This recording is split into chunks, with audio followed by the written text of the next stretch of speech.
Hello friends, welcome to Barnali Rannaghar. आजकेर पर्वे आमी खूबी टेस्टी एकटी लस्सी रेसिपि शेयर करछि। आज आमी बानाচ্ছি मैंगो लस्सी। लस्सी तो आमरा सबाई खाई, किन्तु सेटाके जोदि आरेकटु टेस्टी और हेल्दी बानानो जाय ताहले केमन हय। आजकल मैंगो लस्सी खूबी जनप्रिय।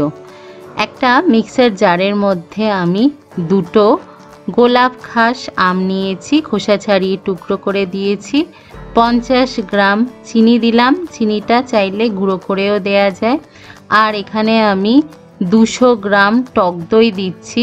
টক দইটা আমার বাড়ির বানানো, তাই আমি চিনিটা কম ইউজ করেছি। আর আমটাও বেশ মিষ্টি আছে।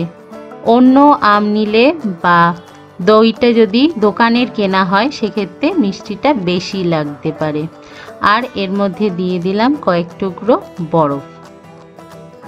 আপনারা চাইলে বেশি পাতলা করতে চাইলে একটু জল দিতে পারেন, তবে আমি এটা জল ছাড়াই একটু ঘন ঘন পরিবেশন করব। এটা দিয়ে 2 গ্লাস দই হবে। এবার দেখুন আমি ওটা ব্লেন্ড করে নিয়েছি আর একটা গ্লাসের মধ্যে সার্ভ করেছি। ওপর থেকে আমি কিছু আমের টুকরো আর একটু বিট নুন আর চাট মশলাটা আমি ওপর থেকে ছড়িয়ে দেব, ঠিক যেমন দোকানে দেয়া হয়।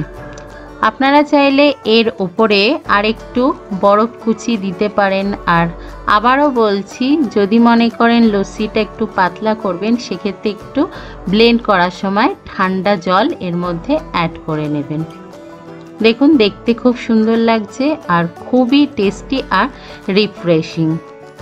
তৈরি হয়ে গেল গরমের দিনে ঠান্ডা ঠান্ডা tasty healthy mango lassi recipe. রেসিপিটা ভালো লাগলে লাইক করবেন আর শেয়ার করবেন আর কমেন্ট করতে ভুলবেন না। সবাই ভালো থাকবেন, ভালো খান, সুস্থ থাকুন। বাই।